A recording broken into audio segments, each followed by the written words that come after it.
मुंबई 3.0, मुंबई 3.0, मुंबई 3.0 पूरे all over India ही नहीं पूरे वर्ल्ड में नैना सिटी बोले जाने वाली न्यू सिटी मुंबई 3.0 का नाम हर जगह चल रहा है। इतनी सारी डेवलपमेंट हो रही है, हर बड़ी कंपनी, हर एमएनसी इंटरनेशनल कंपनीज वहाँ पे अपना लैंड पार्सल परचेज कर रही हैं। पूरा डिजिटल इकोनॉमी का हब मुंबई 3.0 नैनो सिटी बनने वाला है।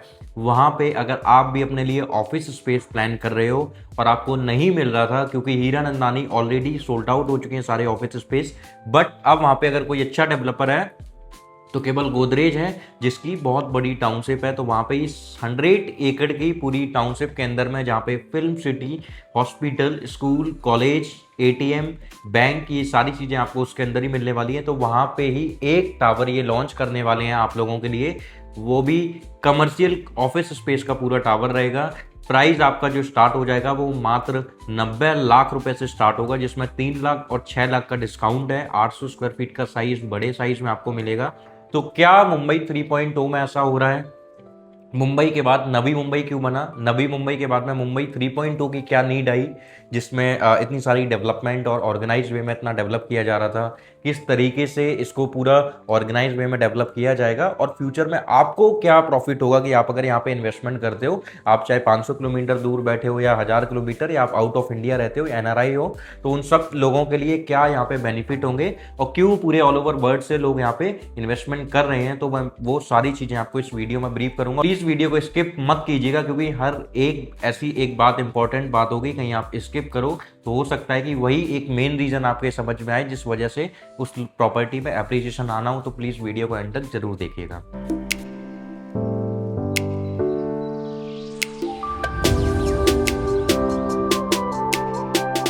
So hello investor, my name is Mohan Tripathi. I hope आप बहुत अच्छे होंगे। सो आज एक बार फिर आप लोगों के लिए मैं एक इंटीग्रेटेड टाउनशिप, जहां पे आपको सारी वर्ल्ड क्लास एम्यूनिटीज के साथ में अप्रॉक्सीमेट 25 प्लस टावर आपको सोसाइटी के अंदर मिलने वाले हैं। Film city, hospital, school, college, आपको बैंक, एटीएम, हर एक चीज आपको विद इन योर टाउनशिप आपको सब कुछ देखने को मिलने वाली है।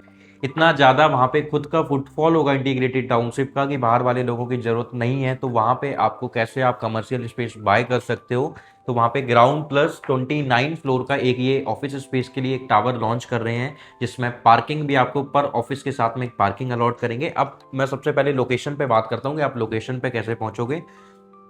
गोदरेज सिटी पनवेल प्रोजेक्ट का नाम रहने वाला है।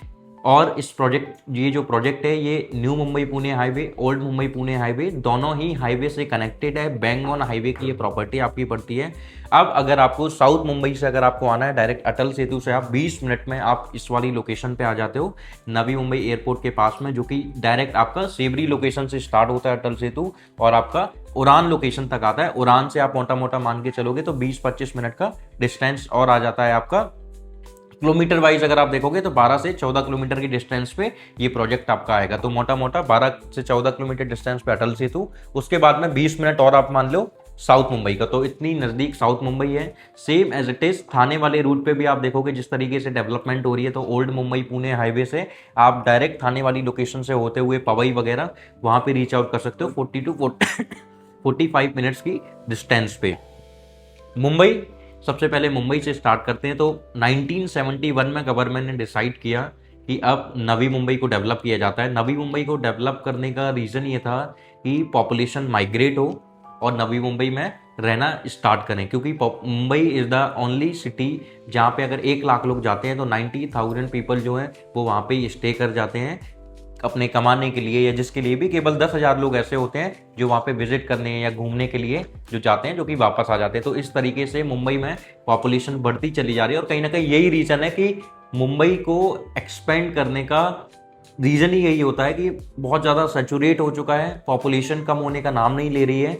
और इस दुनिया में शायद रियल एस्टेट मार्केट ही एक इकलौती ऐसी मार्केट है, क्योंकि लोग होना कभी कम नहीं होंगे और जब लोग बढ़ते रहेंगे तो घर की रिक्वायरमेंट भी आती ही रहेगी। हर 100 साल में हर एक घर, बल्कि 100 साल ही नहीं है, अगर कंस्ट्रक्शन क्वालिटी अच्छी नहीं है तो हर 50 साल में रीडेवलपमेंट होती है। हर कोई भी घर हो, चाहे वो स्टैंड अलोन घर हो या कोई भी चीज़ हो, बट वहीं अगर आप किसी अच्छे डेवलपर के साथ में जाते हो या अच्छी कंस्ट्रक्शन क्वालिटी आप यूज़ करते हो तो कहीं ना कहीं 100 साल के बाद में घर को दोबारा से डिमांड आ जाती है कि इसमें फिर से एक बार रीडेवलप इसको किया जाए, मतलब कि दोबारा से डेंटिंग पेंटिंग जो भी होता है उस तरीके से सारी चीज़ें होती है। तो ये सबसे बड़ा मेजर पॉइंट है और प्लस पॉइंट है रियल एस्टेट वालों के लिए कि कभी भी जब तक पॉपुलेशन कम नहीं होगी तब तक घर की डिमांड कम नहीं हो सकती, और ये कभी होगा नहीं कि पॉपुलेशन कम हो, पॉपुलेशन बढ़ती जाएगी, घरों की डिमांड बढ़ती जाएगी। इसीलिए कोई भी आप मेट्रोपॉलिटन सिटी देखो, कोई भी आप छोटा टाउन देखो, कोई भी आप विलेज देखो, विलेज खाली होते चले जा रहे हैं। अगर खाली नहीं हो रहे हैं तो फिर वो सिटी के अंदर आते चले जा रहे हैं। जैसे आप दिल्ली देखोगे तो दिल्ली एनसीआर पूरा कवर हो गया। एक टाइम में कुंडली कैसा था, एक टाइम में बवाना कैसा था, एक टाइम में रोहिणी इतना बड़ा एग्जाम्पल है। रोहिणी बिल्कुल आउटर में आता था दिल्ली के, कोई वहाँ पे जाना नहीं पसंद करता था, बट आज की डेट में आप देखो कि रोहिणी, पीतमपुरा, ये सारा प्रॉपर दिल्ली के अंदर आना स्टार्ट हो गए हैं। तो कोई भी इस लोकेशन हो गई same as it is Mumbai में, नवी मुंबई नहीं आता था उसके अंदर, थाने कभी भी नहीं आता था मुंबई के अंदर में, बट आज की डेट में आप देखो वसई लोकेशन मुंबई के अंदर नहीं आती थी, बट आज आप देखोगे तो ये हर एक मेट्रोपॉलिटन सिटी की खास बात है कि वहाँ पे पॉपुलेशन कभी कम होगी नहीं, तो इसलिए उसको एक्सपेंशन मोड पे हमेशा इंक्रीमेंट किया जाता रहेगा, और गवर्नमेंट ये सारी चीज़ें उनको एक्सपेंशन मोड पे हमेशा ऑपरेट करती रहेगी। अब मुंबई के साथ में एक सबसे बड़ी प्रॉब्लम है, दिल्ली को तो हम चारों तरफ से एक्सपेंड कर सकते हैं, बट वहीं जब मैं मुंबई की बात करूँ तो मुंबई के साथ में सबसे बड़ी प्रॉब्लम है कि वो 3 साइड से अरबियन सी से घिरा हुआ है। तो अरबियन सी से घिरा हुआ है तो उसके पास में जो है केवल 3 पार्टी बचते हैं जहां पे वो अपना एक्सपेंड कर सकते हैं प्रॉपर्टी को। ये मुंबई अगर आप ज्योग्राफिकल देखोगे तो मुंबई एकदम कॉर्नर पे है, कॉर्नर पे मुंबई आ जाता है। ये मुंबई आपका इतना, ये ऐसे आपका मुंबई आ जाता है। उसके बाद में अब आपके पास में जो एक्सपेंशन वाला पार्ट है ये पूरा सी हो गया इधर साइड का, ये आपका कोस्टल रोड जा रहा है जो डायरेक्ट आपको गोवा से कनेक्ट करेगा। ये वाला यहाँ पे आपका आ जाता है वसई, उसके पहले वर्सोवा, जुहू, ये यहाँ से जाओगे आप डायरेक्ट। इसके बाद में यहाँ पे ये आपका आ जाता है, फिर आप सीधा गुजरात वाले लैंड पार्सल पे बढ़ते हो। तो ये वाला एक रूट हो गया जो मुंबई यहाँ पे अपना डेवलप थोड़ा बहुत कर सकती है, क्योंकि वसई विरार भी ऑलरेडी सैचुरेट है।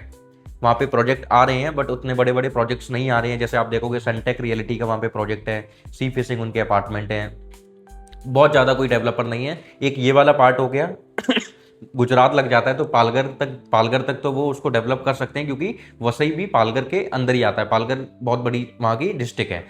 अब उसके बाद में जो उनके पास में लोकेशन आती है वो आती है थाने वाली लोकेशन। तो एक ये पार्ट हो गया, एक ये मिड वाला ऐसा पार्ट हो गया जो ये थाने जा रहा है। ये वाला पार्ट हो गया हमारे पास में जो हमारा पुणे की तरफ जा रहा है, जो मुंबई 3.0 नैना सिटी की हम एग्जैक्ट बात कर रहे हैं, वो वाली लोकेशन ये आ जाती है। तो ये थाने वाला जो कि नासिक लग जाता है पूरा, ये डेवलप हो रहा है। नासिक नागपुर वाला पूरा रूट आप देखो, नागपुर से जो डायरेक्ट कनेक्ट हो रहा है मुंबई समृद्धि सर्कल के थ्रू, समृद्धि हाईवे के थ्रू, तो वो यही वाला रूट है कि थाने से होते हुए ही आप इस लोकेशन पे आओगे। अब तीसरी वाली जो लोकेशन जो आपको मैं बता रहा हूँ, जो जिसकी हम बात कर रहे हैं मुंबई नैना सिटी की, Navi Mumbai airport influence notified area.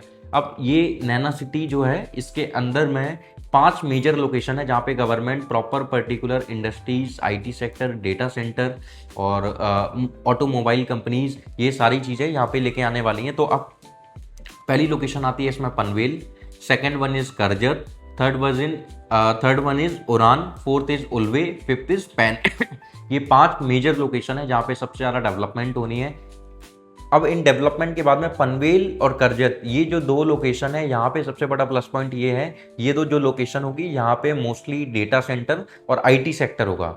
तो ये जब ये दोनों चीज़ें होंगी और पूरा डिजिटल इकोनॉमी का हब पनवेल और करजत ही होंगे, तो यहाँ पे जितने भी आईटी से रिलेटेड चीज़ें होंगी और आपकी डेटा सेंटर होंगे, तो वो सारे डेटा सेंटर यहाँ पे ही होंगे। आपके डेटा सेंटर होने का भी एक रीज़न है कि डेटा सेंटर यहाँ पे ही क्यों है। नोएडा इतना बड़ा हब है आईटी का, पुणे इतना बड़ा हब है, बेंगलोर इतना बड़ा हब है, वहाँ पे क्यों नहीं है? उसका रीज़न है कि वहाँ पे सी नहीं है, और यहाँ पे इनके पास में सी बहुत है, क्योंकि आप देखोगे कि ज़मीन के नीचे जो है ये वायर का एक जाल फैला हुआ है, सैटेलाइट का एक जाल फैला हुआ है, जिसके थ्रू डेटा सेंटर को वाटर के थ्रू एक पाइप वगैरह करके कुछ डाला जाता है वहाँ पे, तो उसके थ्रू वो जो है पूरा सैटेलाइट से पूरा डेटा सेंटर वर्क करते हैं। तो this is the only reason कि ये डेटा सेंटर का पूरा हब होगा, डिजिटल इकोनॉमी का हब होगा, जिससे कि Mumbai already financial capital of India है, तो आईटी का और बड़ा जोन ये हो जाएगा, डेटा सेंटर का और बड़ा जोन हो जाएगा, तो एम्प्लॉयमेंट भी जनरेट होगा। अडानी, टाटा, महिंद्रा, आपका HCL, इन्फोसिस, गूगल, जितनी भी बड़ी इंडस्ट्री, जितनी भी बड़ी आईटी कंपनी आपके माइंड में आती है,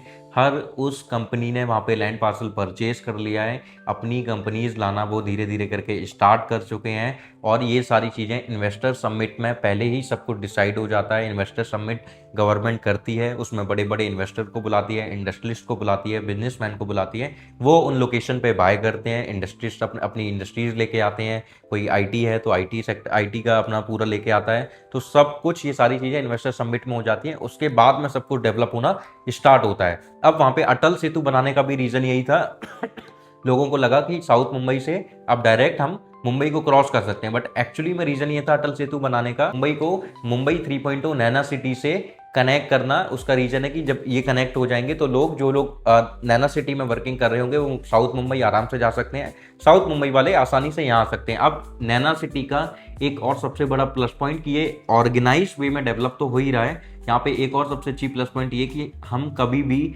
नेचुरल से कभी भी हम मतलब नेचर से हम कभी भी दूर नहीं जा सकते। उसका रीजन है पनवेल ऑलरेडी हिल्स स्टेशन है, लोनावला हो गया आपका, खोपोली हो गया आपका, जहाँ पे बहुत सारे वाटरफॉल, लश ग्रीनरी, हिल, ये सारी चीज़ें आपकी, और ये कभी भी गवर्नमेंट अब इन सारी चीज़ों को छेड़छाड़ नहीं करेगा। इसीलिए मुंबई और पुणे को ट्विन सिटी बनाया जा रहा है। जैसे दिल्ली और नोएडा हो गए, दिल्ली और गुड़गांव हो गए, दिल्ली गाजियाबाद हो गई, वैसे ही सेम एडिटिस मुंबई पुणे किया जा रहा है कि कल को हमें मुंबई 3.0 के बाद में कुछ भी ऐसा ना करना पड़े, और कभी भी कितनी भी पॉपुलेशन बढ़े तो कभी भी पॉपुलेशन वाली कभी वहाँ पे प्रॉब्लम ना आए। इसीलिए नैना सिटी और मुंबई 3.0, मुंबई 3.0 आपका नैना सिटी के आगे होगा। नैना सिटी में सारा एम्प्लॉयमेंट जनरेट होगा, सारी इंडस्ट्रीज वगैरह सब कुछ होंगी। मुंबई 3.0 में मॉल वगैरह ये सारी चीजें आएंगी। ये नैना सिटी प्रॉपर जैसे सेक्टर डिवाइड होते हैं, जैसे सेक्टर में डेवलपमेंट होती है, वैसे ही ऑर्गेनाइज वे में नैना सिटी को डेवलप किया जाएगा। सो मुंबई पुणे को एक साथ पूरा ट्विन सिटी के रूप में उसको रेडी किया जा रहा है गवर्नमेंट। और नोएडा, जैसे आप नोएडा को देखोगे तो नोएडा में जिस स्पीड से वर्किंग हो रही है, लगभग आप तो सपोज के मानते 2x 4x की स्पीड से अगर वहाँ पे डेवलपमेंट हो रही है, तो वही अगर मैं नैना सिटी की बात करूँगा तो नैना सिटी वही वहाँ पे अप्रॉक्सीमेट 10x की स्पीड से वहाँ पे ग्रोथ चल रही है, डेवलपमेंट चल रही है। तो गवर्नमेंट का पूरा फोकस है वहाँ पे, तो प्रॉपर डेवलपमेंट वहाँ पे बिल्कुल भी स्लो नहीं है। आगे आने वाले 10 साल जिसने भी अपनी कमर्शियल प्रॉपर्टी हो या रेजिडेंशियल प्रॉपर्टी हो, प्लॉट हो, अपना होल्ड कर लिया, जस्ट बिलीव मी, जिन लोगों ने मुंबई में 20 साल पहले, 30 साल पहले, 35 साल से पहले, 40 साल पहले जिसने इन्वेस्ट किया होगा, आज की डेट में उसकी प्रॉपर्टी की क्या वैल्यू होगी, सेम प्रॉपर्टी की वैल्यू आपको 10 साल बाद यहाँ पे आपको मिलने वाली है। इतना एप्रिसिएशन आपको मिलेगा, रेट एकदम भागेगा, 10x की स्पीड से वो भागेगा।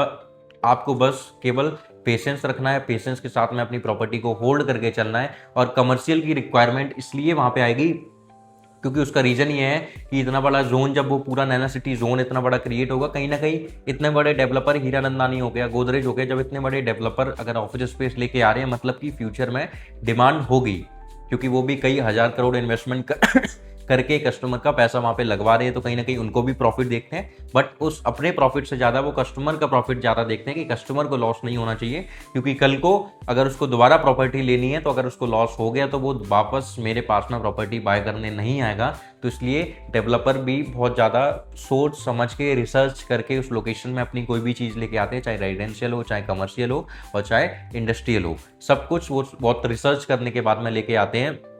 तो ये कहीं ना कहीं, और अच्छे डेवलपर के साथ में आपके पास में ये प्लस पॉइंट होता है। और ये बैंक लोन की प्रॉपर्टी आपके पास में हमेशा, कमर्शियल प्रॉपर्टी में आप क्या देखो, आसपास की लोकेलिटी कितनी है, आसपास का हब कैसा है, वहाँ पे लोग कितने रहते हैं, पॉपुलेशन वहाँ पे कितनी आने वाली है, दूसरा रोड से कितना दूर है, ये सारी चीज़ें आपके पास में, क्योंकि इंटीग्रेटेड टाउनशिप है तो लोग बहुत ज़्यादा हैं। और फिल्म सिटी अंदर आएगी तो जेंट्री भी बहुत अच्छे आने वाली है, हॉस्पिटल भी जो है इंटरनेशनल हॉस्पिटल आएंगे, इंटरनेशनल स्कूल आएगा उसके अंदर में, एटीएम, बैंक, सारी चीज़ें होंगी। तो मतलब कि हब होगा ये, और यहाँ पे लोग बहुत ज़्यादा आने वाले हैं। तो आपको कल को रेंट पे अगर आपको देना है, और आज की डेट में अच्छा खासा 1 BHK 2 BHK का रेंट वहाँ पे आता है करीब 20,000 रुपये पर महीने का रेंट 1 BHK का गोदरेज में भी, हीरानंदानी में भी आता है। और फिर फुल्ली फर्निश्ड है तो वही 20,000 रुपये, 25,000 या 30,000 रुपये पे पहुँच जाता है। तो मतलब कि रेजिडेंशियल का भी बहुत अच्छा है। मोटा मोटा मैं आपसे बस यही बोलूँगा कि अगर आप 10 साल तक अपनी प्रॉपर्टी को होल्ड करोगे, ट्रस्ट मी, अनबिलीवेबल वाला आपको एप्रिसिएशन मिलने वाला है। और एक चीज़ मैं बताऊं, कॉलियर्स रिपोर्ट को अगर आप जानते हो तो कॉलियर्स को अगर आप स्टडी करोगे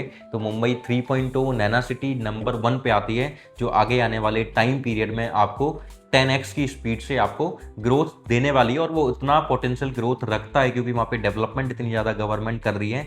कनेक्टिविटी पुणे से भी बहुत ज़्यादा शार्प कर रही है, हाइपर लूप बनाई जा रही है जो कि मुंबई से लेकर डायरेक्ट पुणे आपको पहुंचाएगी। वो केवल 25 मिनट में केवल आपको पहुंचाएगी, जिसका पनवेल के आसपास भी कहीं पे स्टॉपेज रहने वाला है। तो ये सारी चीज़ें आपको मिलने वाली हैं। अब size 400 square feet, 800 square feet के 2 साइज आपको मिलने वाले हैं।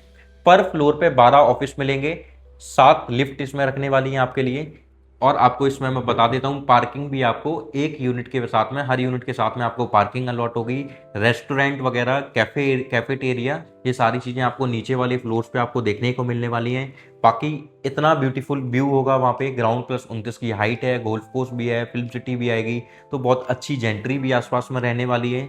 व्यू बहुत अच्छा होने वाला है।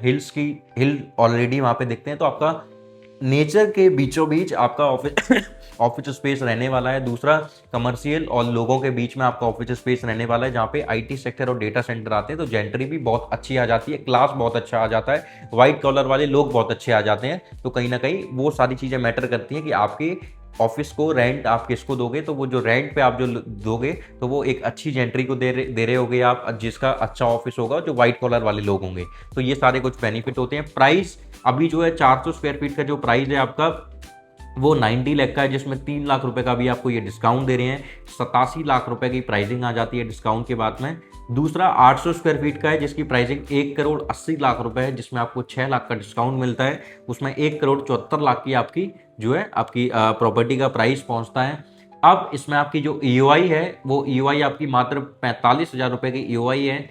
अब इस प्रोजेक्ट में आप कैसे अपना इंटरेस्ट शो कर सकते हो, कैसे ईओआई पे कर सकते हो, तो सिंपल है। अगर आप मुंबई रहते हो तो आप विजिट पे जा सकते हो। विजिट पे जाके आप मुझसे कोऑर्डिनेट करो। अगर आपको कैब चाहिए तो मैं कैब आप लोगों के लिए अलाइन करवा दूंगा। तो आप डायरेक्ट विजिट करो, चीज़ों को समझो, 45,000 रुपीज़ पे करो और लॉन्च वाली डेट पे अपनी एक प्रीमियम यूनिट सेलेक्ट करना। दूसरा, अगर आप मुंबई नहीं रहते हो तो आप वीडियो कॉन्फ्रेंस गूगल मीट एक प्लेटफॉर्म है जिस पे आप डायरेक्ट कनेक्ट करते हो एक दूसरे से। आजकल मीटिंग्स वगैरह भी बहुत ज़्यादा होती हैं। एनआरआई कस्टमर है, इवन मतलब मेरा ही नहीं, आप लोगों का भी, अगर आप आईटी सेक्टर में हो या आप बिजनेसमैन हो और आपका आउट ऑफ कंट्री भी अगर आपकी मीटिंग चलती है, इवन एक कंट्री में भी अगर इंडिया में भी आपका काम चल रहा है, तो आजकल मीटिंग करना बड़ा सिंपल हो गया है। चीज़ों को बाय करना या अपने बिजनेस से रिलेटेड चीज़ें को काम करना, वो सारा तो बहुत ज़्यादा वर्क सिंपल हो गया आज की डेट में। तो सेम एज इट इज हम भी करेंगे। टोटल वाइट वैल्यू आपको यहाँ पे देनी पड़ेगी क्योंकि गोदरेज डेवलपर है। वीडियो कॉन्फ्रेंस पे कनेक्ट करेंगे, आप पूरा प्रोजेक्ट देखना, रेजिडेंशियल कमर्शियल क्या क्या है उस प्रोजेक्ट में है, प्रोजेक्ट के आसपास की ब्यूटी क्या है। उसके बाद में आप सिंपल 45,000 रुपीज़ का ईओआई पे करना। लॉन्च वाली डेट पे अपना एक प्रीमियम ऑफिस स्पेस चूज करके, जैसे पेमेंट प्लान आएगा वैसे वैसे पेमेंट प्लान के अकॉर्डिंग आप पेमेंट देना। तो इस तरीके से आपकी पूरी प्रोसेस होने वाली है। तो अब सिंपल है, आपको भी ऑफिस स्पेस बाय करना है, वो भी Mumbai 3.0 Naina city, data centre, IT sector, बड़ी बड़ी इंडस्ट्रीज के बीचों बीच, फिल्म सिटी के बिल्कुल जस्ट नज़दीक में, हॉस्पिटल, कॉलेज, सारी चीज़ें नियर बाई में रहेंगी। तो देर मत कीजिए, नीचे दिए गए नंबर पे कॉल कीजिए, कहीं आपका प्रायोरिटी नंबर लेट ना हो जाए। तो इसलिए जल्द से जल्द कॉल कीजिए, वीडियो कॉन्फ्रेंस कीजिए, विजिट कीजिए और आज ही अपना ईओआई अमाउंट पे करके अपना एक प्रायोरिटी नंबर जनरेट कराइए अलॉटमेंट वाली डेट पे। एंड 24 आवर मैं आप लोगों के लिए अवेलेबल हूँ। आप कभी भी किसी भी टाइम मुझे मैसेज कर सकते हो, कभी भी किसी भी टाइम मुझे आप कॉल कर सकते हो। एंड मेरे यूट्यूब चैनल को सब्सक्राइब जरूर कीजिएगा क्योंकि मैं पैन इंडिया आप लोगों के लिए प्रॉपर्टी अच्छे डेवलपर्स की लेके आता रहता हूँ। Thank you so much.